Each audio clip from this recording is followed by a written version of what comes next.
I am so excited for today's podcast. You don't realize how excited I am because the young man that I'm going to be talking to is not only an incredibly talented individual, but he's also one of my former students at Freeport High School and just a jewel in Freeport High School's crown.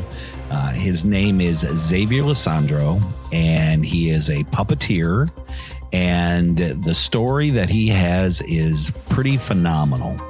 And we're going to talk with Xavier today about all kinds of things, puppets, and also all kinds of things Xavier. Hi, Xavier. How you doing? I'm doing good, Connor. It's your introduction for me.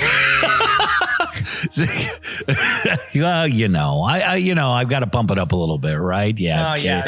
Yeah. No. Xavier, I'll never forget.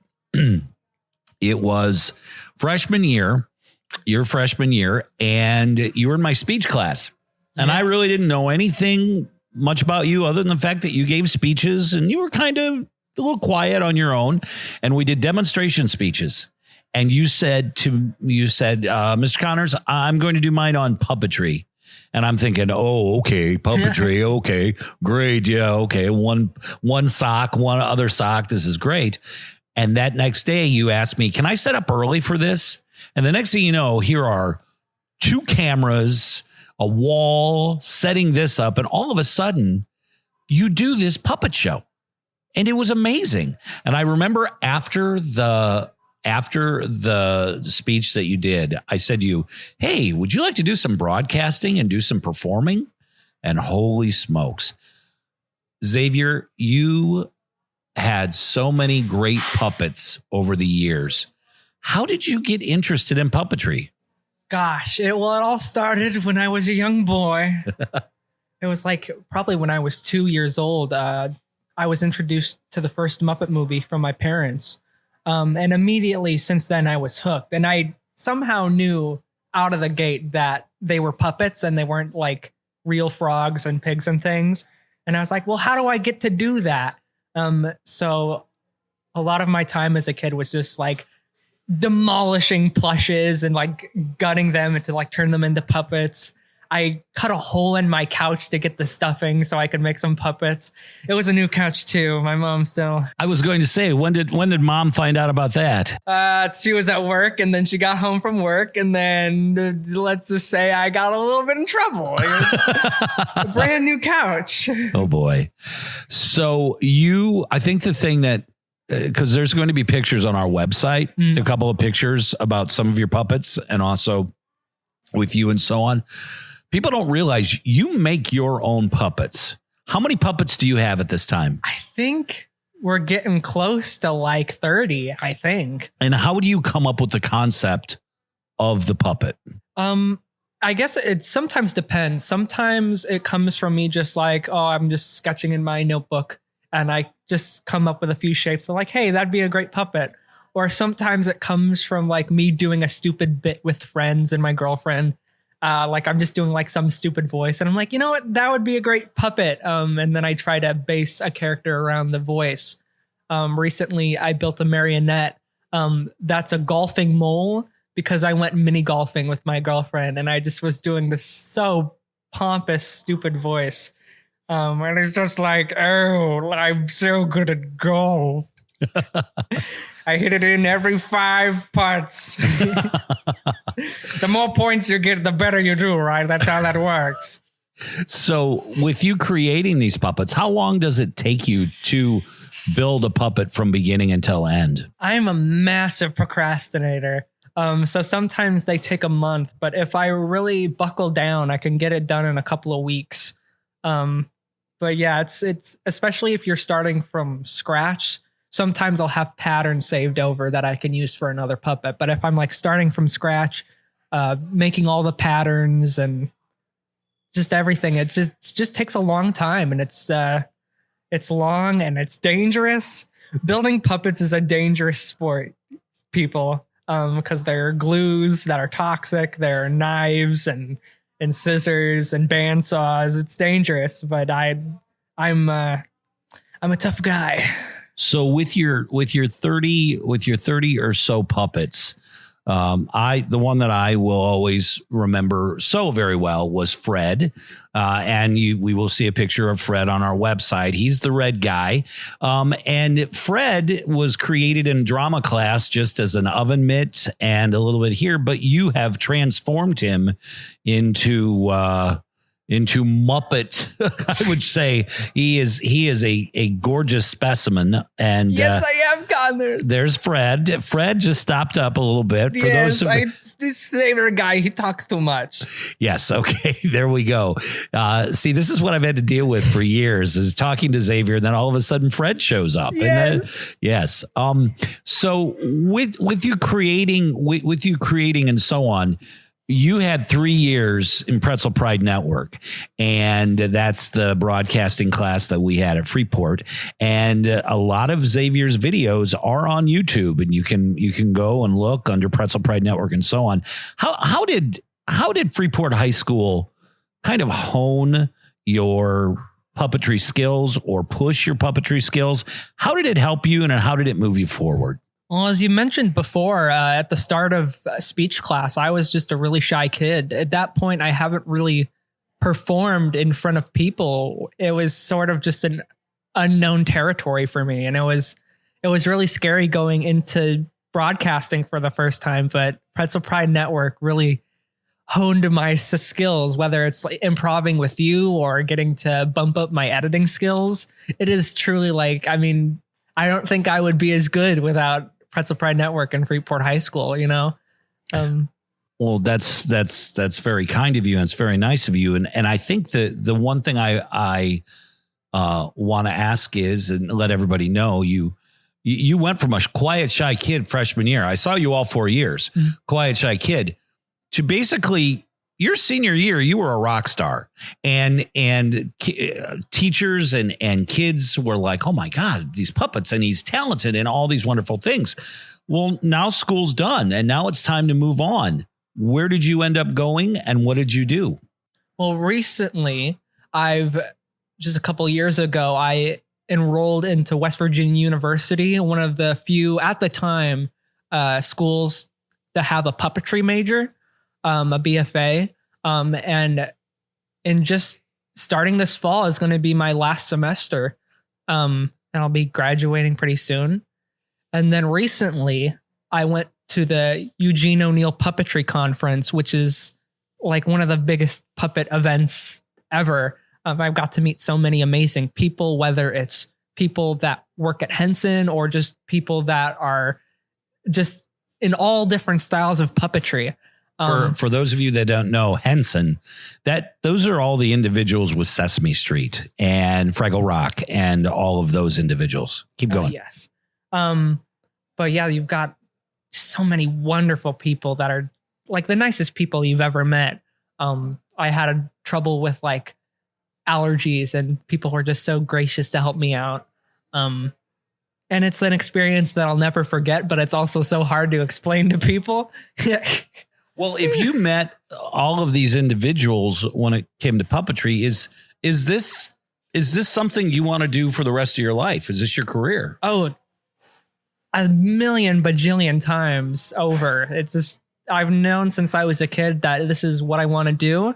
I know it's going to be a tough journey as the arts are sort of under fire at the moment, but it's something that I want to pursue. I just love making art, and I love making people happy and like having meaningful things to say. And I just love it. Every single bit of it. Is it a way for you as a puppeteer? Is it a way, as an actor, I feel this way sometimes. Is it a way for you to just kind of get away from you and be someone else? Oh, for sure. But also at the same time, it kind of feels like performing as a puppeteer makes me more in tune to who I am on the inside, if that makes sense. I feel more like myself when I have a puppet on my hand, which is kind of weird to say, but I just feel so alive. It's indescribable. No, that's a pretty good way of putting it. Now, with your 31, 32 puppets that you've created, Why don't you explain to the audience or describe to the audience just some of your puppets that you have created and maybe do a voice for a second or two with each of them. Of course, we talked about Fred. Yes, we should need to talk more about me, Connors. Okay, Fred. We really shortened me on the stick here. Fred, have I told you how much I missed you? Yes, you have. Yes, you have. No, you're wrong, Fred. Oh, you could keep going though. I'm not gonna stop you. Fred, some other friends want to talk to you. Who else do you have there? Fine, I'll go with the other guys. We have a Spike here. I'm a little dinosaur and a lizard, and I didn't really want to go here. I'm just kind of a little nervous, but that's okay. I've got my coffee that's making me more nervous, but that's okay. It keeps me energized. Who are a couple of your others? A new recent character we have is Thorn. And he's this rock star that does not have a guitar because my mom does not think that rock and roll is a valid way to express myself. I did not know anything about Thorn. How about that? And who? Well, give me one more. Well, we got the old man, Marty, your buddy. Oh my gosh, my buddy Marty. Oh man, it's been a while, man. It's been a while. Now, you also created one by the name of Minnie Connors. Oh, yes. Yeah, Minnie Connors. How are you? Wow, Xavier, that was really good. Thank you. That was totally me just then and not you. What was it like creating a puppet for your teacher? I was thinking about this last night. Just like, wow, I'm sort because I was doing a little refurbishment. And I was just like, I'm currently sewing the beard of my high school speech and broadcasting teacher right now. But gosh, that was such a helpful experience because that was like one of my first like commission work. Right. And that was, gosh, I was just like, it was taught me about like trying to get a puppet done on time. It taught me about like trying to get the likeness just right. If I were to build them now, I'd certainly make changes, but I think Minnie Connors is he's quite the character. Yeah, Minnie Connors is quite the character. And we did some videos with my son, Henry, when he was in Pretzel Pride Network with you and Minnie Connors. And if anybody has a chance to go onto YouTube and see that, those are kind of funny. Henry worked well with Minnie Connors also. So that was kind of cool. I could tell that Henry had trouble keeping who is who in check the whole time. Of course. Yeah, of course. So, Xavier, as a puppeteer, there are so many things that you can do, not only just hold on to your puppet and create little films. Can you tell me some of your experiences over the years in college and performance of some fun things that you've done as a puppeteer? Well, with puppetry, there's always certain challenges you have to face because you're basically just your hand and that's it. And also, you're limited to your vision, your camera, and like the monitor that you hook up to the camera is like your only eyes to the world as a puppeteer. So it's always a challenge, but it's always like sort of rewarding to make this inanimate object come alive. But in terms of like really fun experiences, recently I've been filming a lot of things and writing with my girlfriend. Her name is Franklin, and we just have the most fun being stupid. And she's a brilliant puppeteer, and it's just so fun to play. That's one of the best things about puppetry is the play with other people, especially going to West Virginia University in the puppetry conference. I get to meet a swath of puppeteers that we just get to fool around and make each other laugh with these puppets and do stupid bits. That's probably the most fun part about puppetry for me now. And recently, I was told I can talk about this, but we'll see what happens. But recently, I've been shadowing at the company Spiffy Pictures. If you don't know that, the person who co-owns the company is Cookie Monster. So if that puts it into perspective, how big of a deal. And this is in Chicago. And it's, gosh, just the most fun. What I do is I wrangle the puppets, which is basically getting them camera ready. And a lot of that, there's like this sort of fun pressure to get puppets out in time for the next shot. And then like figuring out, okay, so there's a microphone. How do I rig this to the puppet's hands? Because the puppets can't hold things. So it's this fun challenge. And it's been so useful in my understanding of like puppet building and like what it's like in a set environment. It's just been so valuable. So Xavier, I'm so glad that you came down and we got to spend some time and chat a little bit. I'm gonna ask you the big question right at the end here. This is the last question for you. If you had a dream, a goal, what you'd like to have happen at the pinnacle of your career, what would that be? Gosh, I think the pinnacle of my career I feel like I don't really have a super strong goal, but it's just to make art.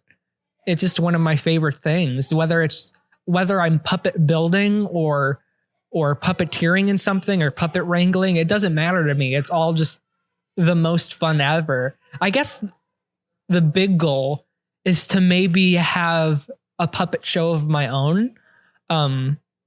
Me and my girlfriend Franklin have certainly written pilots together, and short films and things. So like, well, is there a way we can pursue this even more? I guess we'll see though, especially in the landscape we're in right now. But I think that's the goal. Xavier, good luck to you. Good luck on your graduation and all of the wonderful things that are ahead of you. I'm so glad you let Freeport know who you are. We are proud of you, and we can't wait to see what happens in the future. Thank you, Xavier. Thank you so much, Connors. I really appreciate it.